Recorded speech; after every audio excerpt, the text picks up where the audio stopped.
एक समय में हमारी दुनिया में डायनासोर का राज था। वे चलते थे जहां हम चल रहे हैं, इसी हवा में सांसें ली, इसी धरती पर लड़ाइयां लड़ी। इन दैत्याकार बड़े विचित्र डायनासोर ने करीब 14 करोड़ सालों तक इस धरती पर राज किया। इन डायनासोर की कई हजार प्रजातियां थी। इनमें से कुछ शाकाहारी थे, कुछ मांसाहारी, तो कुछ डायनासोर बहुत ही शांत स्वभाव के थे। वहीं कुछ डायनासोर बहुत ही हिंसक और खतरनाक थे। ये उस समय के सबसे सफल जीव थे। लेकिन फिर अचानक ऐसा क्या हुआ? आखिर वह कौन सी घटना थी जिसने इनका नामो निशान ही मिटा दिया? इसे जानने के लिए हमें करोड़ों साल पीछे जाना होगा और डायनासोर्स के उस अंतिम दिन को करीब से देखना होगा। तो आइए चलते हैं आज से 65 मिलियन साल यानी कि 6 करोड़ 50 लाख साल पीछे। आज से करीब 6.5 करोड़ साल पहले धरती पर मौसम सामान्य था।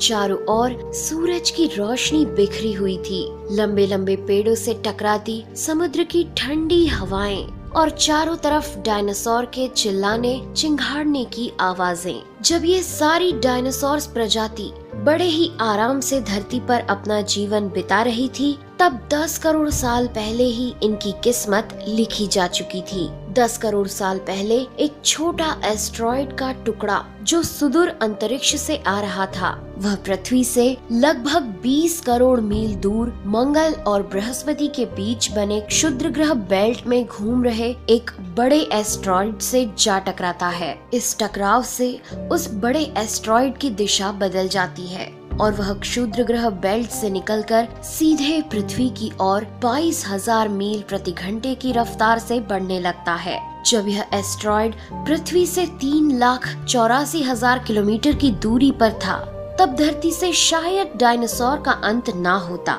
यदि यह एस्ट्रॉयड पृथ्वी के उपग्रह चांद से टकराता। लेकिन नियति को कुछ और ही मंजूर था, इसलिए ये बड़ा एस्ट्रॉयड चांद के बहुत नजदीक से गुजर गया।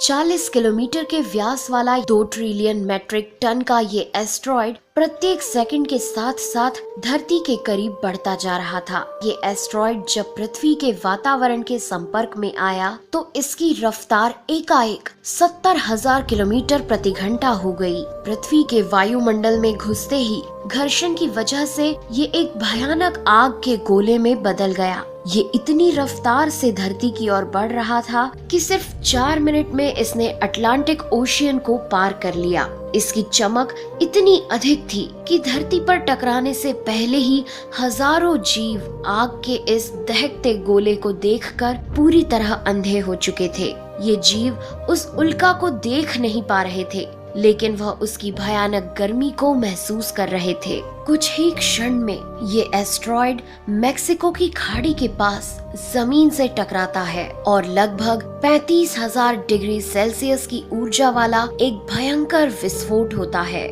इस टकराव का विस्फोट लगभग 10 हाइड्रोजन बम के विस्फोट के बराबर था। ये विस्फोट इतना शक्तिशाली था कि इसके टकराते ही धरती की लाखों टन धातु अंतरिक्ष में चली गई। टकराव वाली जगह पर 180 किलोमीटर चौड़ा और 20 किलोमीटर गहरा गड्ढा बन गया। विस्फोट के कारण इस गड्ढे का सारा मेटल और पत्थर आसमान में धूल के बड़े बादल में बदल गए। 16 मिनट 40 सेकंड बाद जमीनी टकराव की वजह से धरती के अंदर चारों ओर 11.1 तीव्रता की भूकंपीय तरंगे उठने लगी। इस वजह से समुद्र में विशालकाय लहरों का निर्माण हुआ और एक के बाद एक सुनामी की लहरें चारों तरफ बढ़ने लगी। भूकंपीय तरंगों ने सभी सक्रिय ज्वालामुखियों को दहका दिया, जिसके कारण जगह जगह डायनासोर का विनाश शुरू हो गया। धरती के महाविनाश की प्रक्रिया आरंभ हो चुकी थी। इस भयानक विस्फोट में रेडिएशन की मात्रा इतनी बढ़ गई कि इसके 800 किलोमीटर के दायरे में आने वाले सभी जीव जलकर पूरी तरह राख के ढेर में बदल गए थे। इस महाविनाश में उड़ने वाले डायनासोर इन जमीनी खतरों से तो बच निकले, लेकिन ये तो महाप्रलय की बस शुरुआत मात्र थी। विस्फोट की वजह से जो लाखों टन मेटल, पत्थर और धूल अंतरिक्ष में गया था, वह ग्रेविटेशनल पुल के कारण ठीक 40 मिनट बाद आग के गोले के रूप में पूरी धरती पर बरसने लगे। साथ ही धूल का एक बहुत बड़ा तूफान 6000 किलोमीटर प्रति घंटे की रफ्तार से पृथ्वी के दूसरी तरफ मौत लेकर आ रहा था। ये धूल के बादल कई किलोमीटर मोटे थे, जिसकी वजह से धरती पर सूरज की रोशनी का पहुंच पाना असंभव हो गया। गर्म हवाओं का तापमान 100 डिग्री सेल्सियस से ज्यादा हो जाने के कारण धरती पर पेड़ पौधों की लगभग सारी आबादी जलकर खाक हो गई थी। विस्फोट के 90 मिनट बाद धरती का तापमान 200 डिग्री सेल्सियस तक बढ़ गया। इसकी वजह से जो डायनासोर विस्फोट के इलाके से कोसों मील दूर थे, वे भी इस गर्मी से बच नहीं पाए। इस महाप्रलय से धरती की कुल 90% प्रजाति पूरी तरह खत्म हो गई थी और जो 10% जीव धरती पर बच गए थे, उनमें से भी सिर्फ वही जीव जिंदा रह सके जिनका वजन 30 किलोग्राम से कम था। इसका कारण ये था कि इस महाप्रलय में लाखों की संख्या में जीव मारे जा चुके थे और पेड़ पौधों की सारी आबादी भी जलकर राख हो चुकी थी, जिसके चलते यहाँ जो बड़े और विशालकाय जीव जीवित बच गए थे, उन्हें भरपूर मात्रा में खाना पीना न मिल सका। लेकिन ये महाप्रलय किसी अन्य जीव के लिए फायदेमंद साबित होने वाला था। डायनासोर्स का अंत एक नई प्रजाति के लिए सुनहरा अवसर लेकर आया। ये प्रजाति थी मैमल्स की। मैमल्स यानी स्तनधारी जीव। इन्होंने खुद को इस महाविनाश से बचा लिया था। अत्यंत गर्मी से बचने के लिए ये जमीन के अंदर रहने लगे थे और जिंदा रहने के लिए इन्होंने सब कुछ खाना शुरू कर दिया। इतने बड़े महाप्रलय के गुजरने के बाद धरती फिर से सामान्य हो गई थी। सतह पर फिर से नए पेड़ पौधे उगने लगे थे और धरती पर जो 5% जीव बच गए थे, उनमें एडाप्टिव रेडिएशन की प्रक्रिया से बहुत सारी नई प्रजातियां जन्म लेने लगी। इयोसीन इपोक में 5.5 करोड़ साल पहले बंदर जैसी प्रजातियां आई। इनकी आंखें सर में आगे की तरफ थी। इसी काल में प्राइमेट्स के सर के अंदर एक महत्वपूर्ण इवोल्यूशन हुआ। इनकी स्पाइनल कॉर्ड को मस्तिष्क से जोड़ने वाला छेद, जिसे फोरमेन मैग्नम कहते हैं, वह स्कल के पिछले हिस्से के बेस से सेंटर की तरफ शिफ्ट होने लगा। यानी कि अब जो प्रजाति आई वह सीधे खड़े होकर चलने में सक्षम थी। आज से 4.7 करोड़ साल पहले धरती के वातावरण में लगातार बदलाव होने शुरू हुए। धरती के टेक्टोनिक प्लेट्स में हलचल हुई, जो धरती के 2 बड़े महाद्वीपों को एक दूसरे के पास ले गई। ये वही भूभाग है जहां आज हम भारतीय रहते हैं। ये है इंडिया, जो एशिया महाद्वीप की ओर तेजी से बढ़ रहा था। इन दोनों महाद्वीप के आपस में टकराने की वजह से हिमालय जैसी पर्वतमालाएं खड़ी होने लगी। यह वही पर्वतमाला है जिसे आज हम जानते हैं दुनिया की सबसे ऊंची चोटी माउंट एवरेस्ट के नाम से। ये पर्वतमालाएं इतनी ऊंची थी कि इससे मौसम का पैटर्न बदलने लगा, जिससे पृथ्वी ठंडी होने लगी। इस पर्वत श्रृंखला से गिरने वाला बर्फ आगे चलकर कई नदियों का निर्माण करने लगा। यह वही नदियां हैं जिससे आज हमारी आधी से ज्यादा आबादी को पीने का पानी मुहैया होता है। ओलिगोसीन इपोक में 3 करोड़ साल पहले ग्लोबल कूलिंग हुई। घास के मैदान बढ़ने लगे और जंगल घटने लगे। तब ऐसे जानवर विकसित हुए जो खुले मैदान में रहने के लिए उपयुक्त थे और इन्हीं में दूसरे जानवरों को खाने वाले जानवर भी विकसित होने लगे। 1 करोड़ साल पहले पृथ्वी वह रूप लेने लगी थी जिसे आज हम देख रहे हैं। धरती का वातावरण लगभग पूरी तरह से आज के समान बन चुका था और धरती के सारे महाद्वीप लगभग पूरी तरह से जाने पहचाने थे। लेकिन परिस्थितियां फिर बदलने लगी। 40 लाख साल पहले धरती की टेक्टोनिक प्लेट में एक बार फिर से हलचल हुई और अफ्रीका के पूर्वी इलाकों में एक नई पर्वत श्रृंखला का निर्माण हुआ। ये पर्वत श्रृंखला थी ईस्ट अफ्रीकन रिफ्ट वैली। इस पर्वत श्रृंखला के उभर जाने से यहाँ के हरे भरे जंगलों में आने वाली मौसमी हवा का मानसून पूरी तरह रुक गया और इस वजह से यहाँ के जंगलों में बारिश आनी बंद हो गई। यहीं इसी जंगल में रहते थे द ग्रेट एप्स। ये हैं हमारी काफी दूर के रिश्तेदार। हमारे ये पूर्वज कहलाते हैं पेरोलापिथिकस या पेरोला। हमारे परिवार की शुरुआत इसी ग्रेट एप्स से हुई। पेरोला पेड़ों पर रहते थे और फल खाते थे।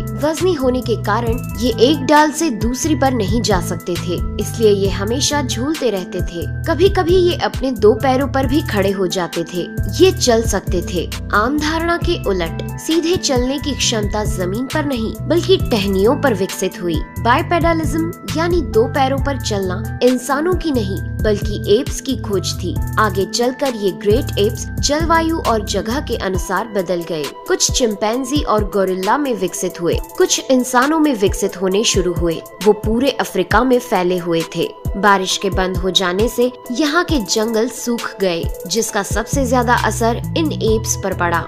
जंगल सूख जाने से इन एप्स के लिए खाने की समस्या उत्पन्न हो गई और इसीलिए अब ये पेड़ों से उतरकर खाने की तलाश में जमीन पर अपने कदम रखने लगे।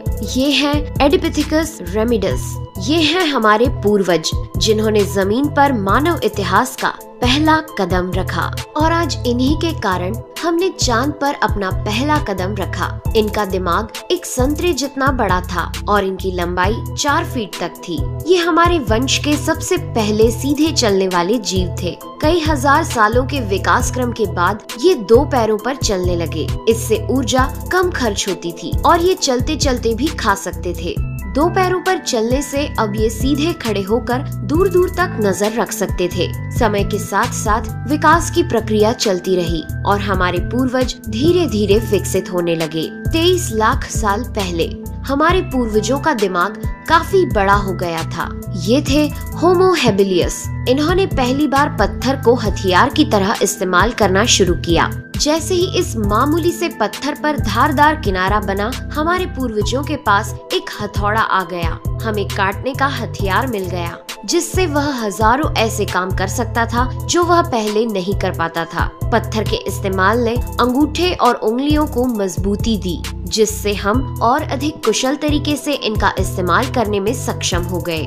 समय बीतने के साथ ही हमारे पूर्वज अब समूह में अन्य जानवरों का शिकार करने लगे थे। ये थे होमो इरेक्टस, जो अन्य जानवरों से ज्यादा होशियार थे। इन्होंने ही सबसे पहले आग का इस्तेमाल करना सीखा। आग की खोज हमारे पूर्वजों के लिए सबसे बड़ी खोज थी। ये उन्हें गर्मी, रोशनी, अंधेरों और जंगली जानवरों से सुरक्षा देती थी और इसी वजह से अब परिवार भी बनने लगे। इन्होंने आग पर मांस को पकाना सीख लिया था। आग पर खाना पकाने का मतलब था कि मांस को चबाने और पचाने में ऊर्जा का कम खर्च होना और इसी वजह से ये ऊर्जा अब इनके दिमाग में खर्च होने लगी और इन्हें कैलोरी और ज्यादा ताकत मिलने लगी, जिससे हमारे पूर्वजों का दिमाग काफी बड़ा हो गया।